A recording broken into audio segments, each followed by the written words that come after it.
Hi guys, welcome back. With barely a pause, we're going to plow on and continue with our sidebar here.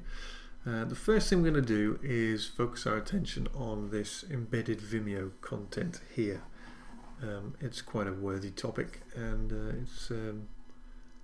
it's crucial to our layout. So let's add this embedded content to our sidebar straight away. In order to highlight exactly where our issues crop up. So if we move to, where are we in this?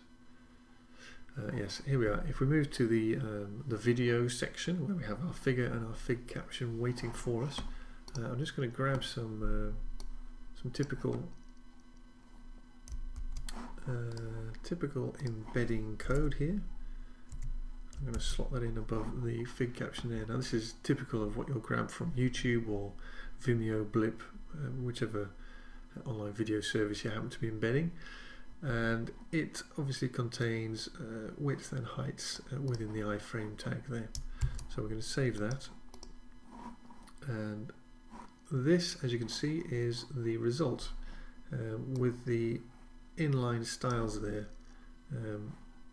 It's made a bit of a mess of things. It doesn't change according to our adaptive or responsive layout. It's not flexible, so it's bursting out from the figure element on when the figure element is smaller than 400 wide, and this needs sorting out. So the awkward thing about, unlike images where you can apply a max width of 100%, embedded iframe content isn't going to play according to those rules. It's not going to play ball at all. So we need to alter the way we approach it. Now we can do that, and I'm going to point you once again to a handy link where this is was discussed quite a while ago on a list apart.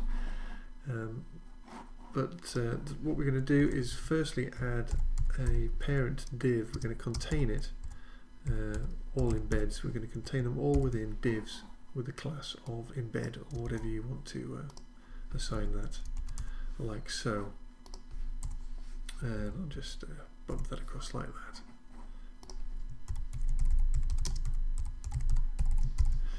that. Now what we're going to do is we're going to, I may as well explain this while we're styling it actually, because at the moment that's had absolutely no effect. So what we're going to do is, in our layout, we're going to flexible embeds. We're going to add some style for our embeds here. So where were we? We've got our little div of embed there. Now what we're going to do is give this a position of relative.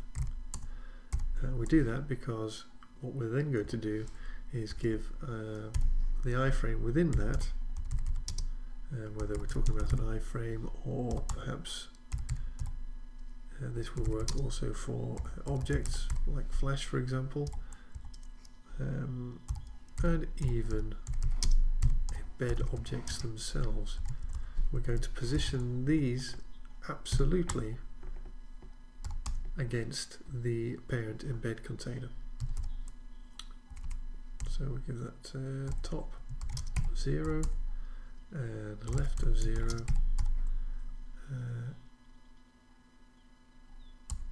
and I'll save it like that. I'm trying to make this as descriptive as possible. Okay, so that's as you can see, it's positioned it correctly. You can see our little figure element at the bottom here, but we're still breaking out from the boundaries of our figure. So what we now need to do is apply a width of 100% to our iframe. So that's looking a little bit better, and you can see that it's to a large extent become flexible. It's at least changing in terms of its width.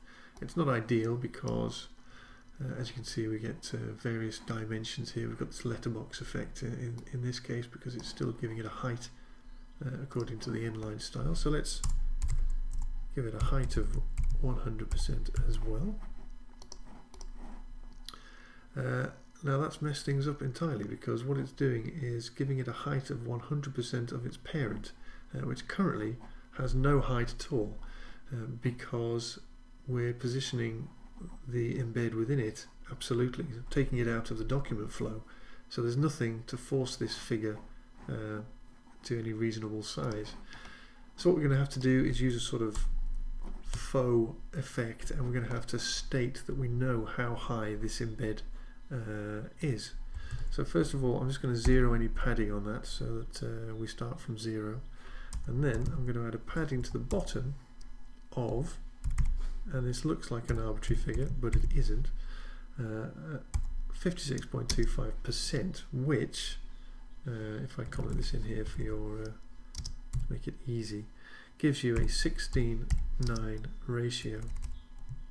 Put it like this, which is common for most. It's a standard for most video online. So we're basically making the parent container wide enough for high enough to contain a widescreen object, depending on how wide it is.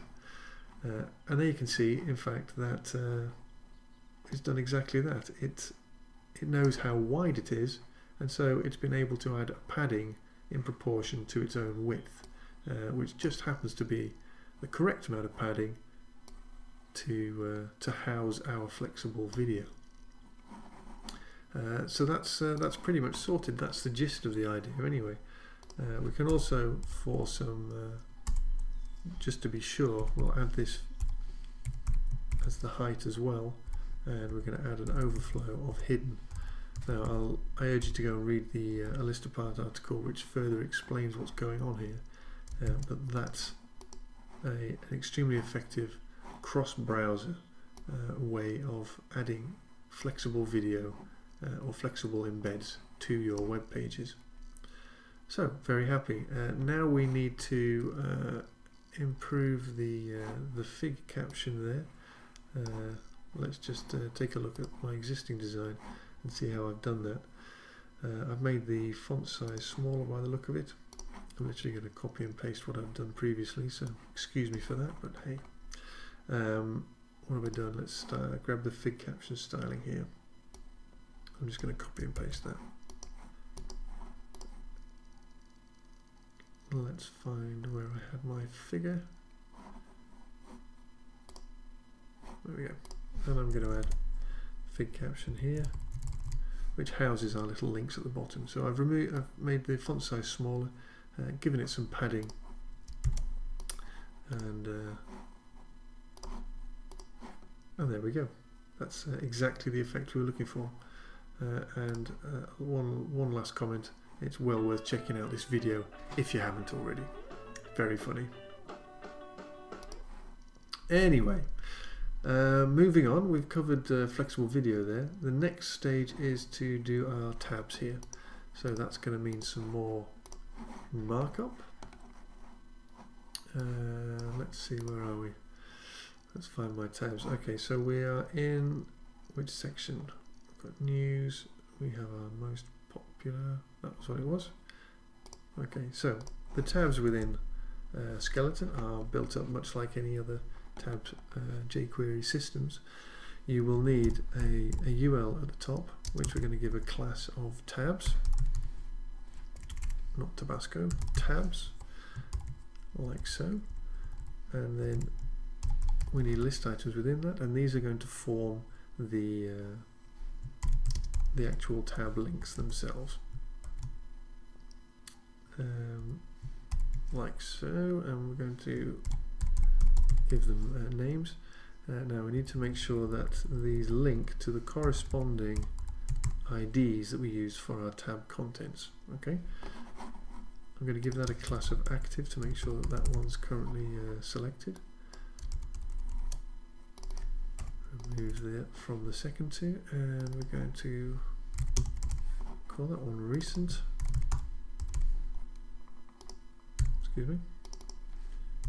And this one tags. So that's the tabs navigation sorted out. You could even wrap that in a nav if you wanted. And now we're going to add a second list with the content. Now the first one has a class of active that corresponds to the link at the top there, and of course we need to give it an ID, as we've stated, of popular. And I'm going to add some generic content in here just so we have something to pad things out. This is what you'll find on the skeleton site as well. So I copy that a couple of times, remove the active class from the second two, and make sure that the IDs correspond to what we've assigned earlier on. That is as simple as it is. Oh, firstly I need to add a class to the content as well, of course, otherwise it won't be recognized as such. So go back to Chrome, and you can see that that's a good start. It doesn't look exactly as we intended. For a kickoff we could do with, actually I'm going to change the content within them as well, because otherwise you can't really see what's going on.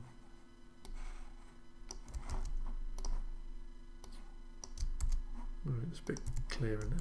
The content will actually change, like so.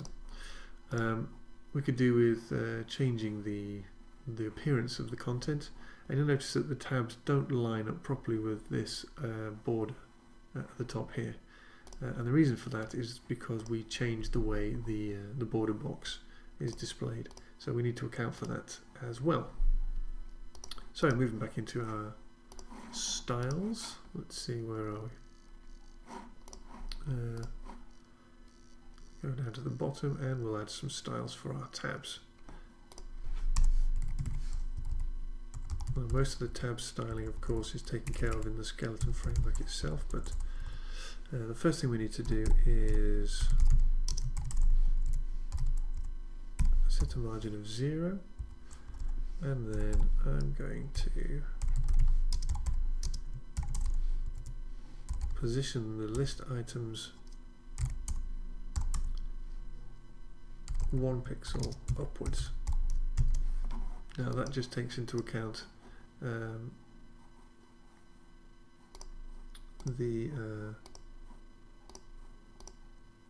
it should do.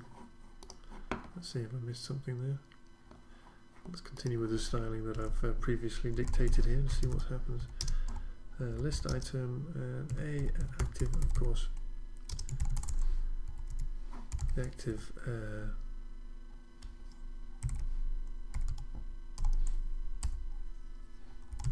active tab needs to be altered slightly as well from the default, so that's what I've done there. Images, we're going to give it a background of background main PNG. Now let's have a look and see what's happened. Alright, so you can see there that that's altered everything much better, and we've changed the background to make that clearer. A little bit more styling just to make the content panes a bit clearer. So that is done with the tabs content. We're going to add a padding on top and bottom, and left and right. Give it a border as well, like so. It just takes the existing border colour and makes it, what am I doing, border, remove the border at the top so as not to conflict with that other border that's been given to the tabs, like so. Alright, so that looks an awful lot clearer. We've just added these borders around the side so they match up neatly with the border on the bottom of the tabs. Okay, so that's excellent, it's working well. We're chipping these things away. Last thing we need to do is deal with the sponsors. So we're going to need some images for these. Just so happens I have some images which we can use.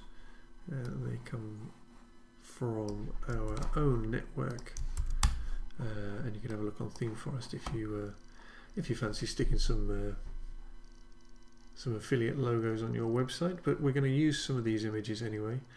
And the advantage of a huge resource like this is that we have small images, small banners, and we have, as we move further down the page, some slightly more substantial banners.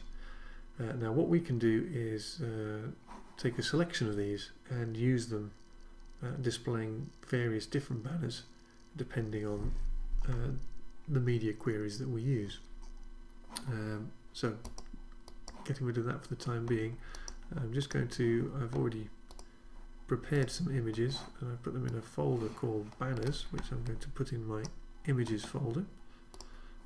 So I grabbed a few of them of different dimensions. We've got these 260 by 120 banners like so, and then we've got these slightly larger ones as well, and then we have a single lengthy one that will stick at the very top of our site as well.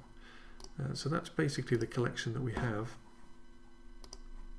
Let's get rid of this for the time being, and I'm going to add some markup into our, where are we, the sponsors section. So I'm just going to add some markup with our 4 initial banners. These are given a class of mini because if we just take a look, these are our smaller ones. Now I can do with displaying that slightly differently, so the first thing I'll do is head over to the CSS layout, sponsors, there we go. Now what did I do for these? I've embedded each image within an anchor, which is logical because they need to be linked to somewhere. So sponsors, the anchors within the sponsors div, I'm going to float them all left, which is quite easy. I'm going to give them a max width of 46% and a margin of 2.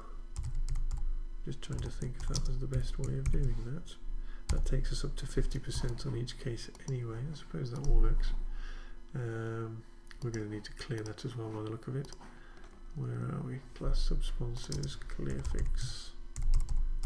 Adding the clearfix rule to the containing element. And it hasn't worked apparently, so let's see what we've done wrong. Class subsponsors, a image.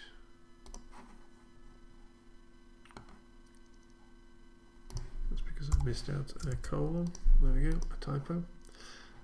Alright, so that looks an awful lot better. And it's kept things fairly centered.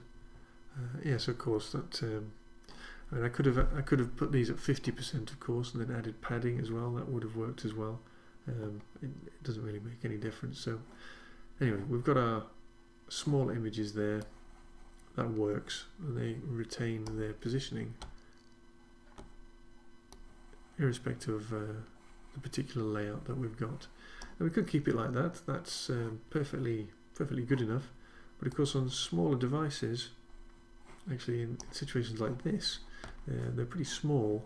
You can't even really see the strap lines on them. So it might be wise to swap them out for larger images. And the same applies for our mobile devices. They've become a bit fiddly. So what we're now going to do is put some additional images in our markup. Here we have the larger banners, and I've given these a class of maxi, which sounds like some sort of strange product. That's those there. They're behaving exactly the way that the other banners are behaving. So actually, for the time being, we're going to get rid of them. I want to hide them. Spawn source, and they are the maxi. So by default, in the larger layouts, we're going to have a display of none. Now this behavior is very similar to the responsive menu that we've used.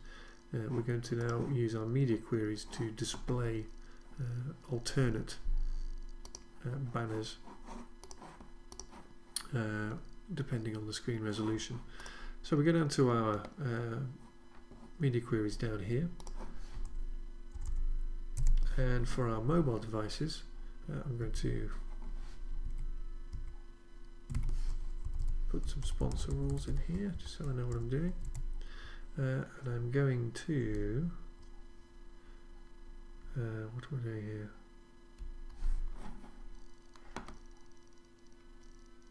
No, I need to do this in smaller ones, of course.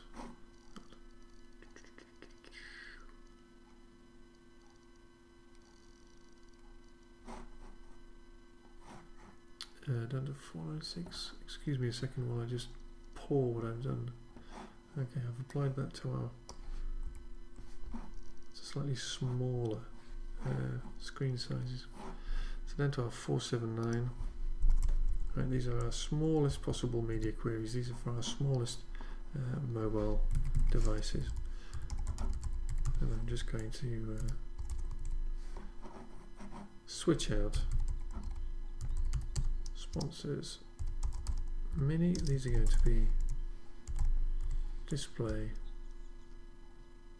of none, and therefore also sponsors maxi we're going to give a display of block. Now we want to remove some of the styling. We don't need these to be 50% or split up in any way anymore, so we want to remove the float. We want to apply the width as being 100%, and we'll change the margin so that we just have 7 pixels on the bottom, just to add a bit of spacing. Right, so that's okay for the time being. So let's see, they remain present up until now, and then on a smallest screen size you can see that they are tiny for some reason, and there must be a logical reason for that.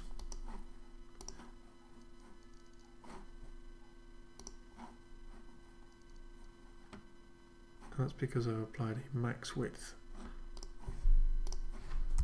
and not a width as I originally thought. Okay, so now you can see that at mobile we have some much more tactile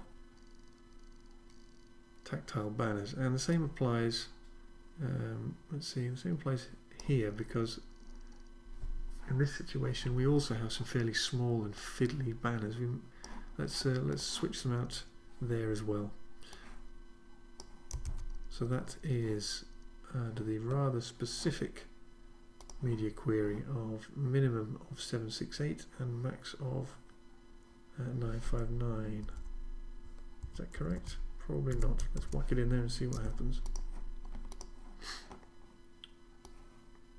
Yeah, so at our maximum screen we have our smaller banners, and then as we shrink down we get some slightly more visible banners, and then on larger mobile devices we have these banners again, and then again they get switched out for these on our effectively smartphone layout.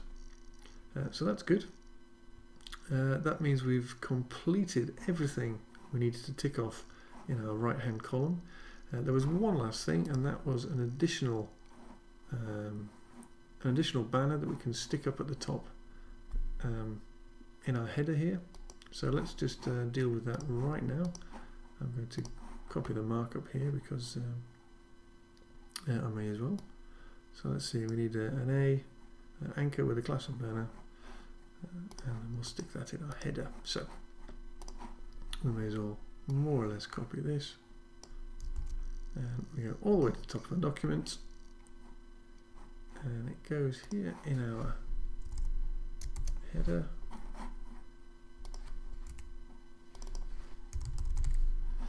And it was this one here.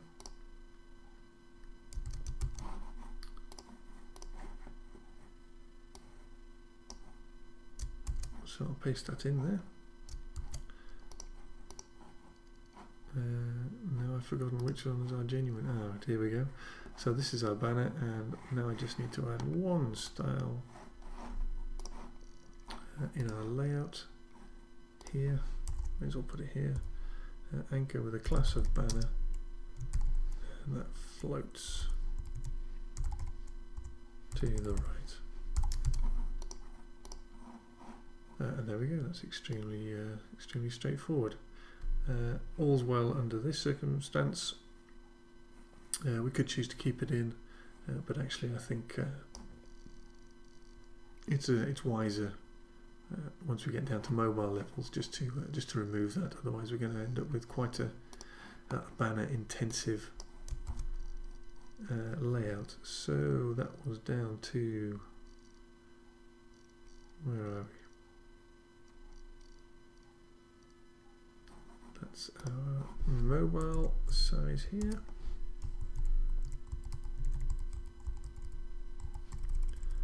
And we're going to remove it from the document flow, and it's gone. Okay, so now that just leaves us with these other banners, and that one of course at the top. Right, well, I'm quite tired now. That was quite a bit of a slog to get that last bit done, but we've done it. We've completed this central section and all the various bits and bobs that go with that. I hope I didn't rush over any of that. I always tend to do that towards the end of a project, but we covered quite a lot of theory and some quite interesting ideas along the way. Now there really only remain a few small details to finish off this design. If you want to take it any further, that is, we could arguably alter some of the styling for our media queries. Maybe look at some of the ways in which it breaks. Although it's fairly clean, to be fair. We could do with checking things across different browsers to make sure various bits and bobs still work okay. And of course there seems to be demand, and rightly so, for larger screen sizes as well. So in the next video we're going to take a look at larger desktop screens and see how we can influence the layout and the media queries to cater for larger devices. Alright, that's the end of this particular tutorial. Thanks as usual for watching.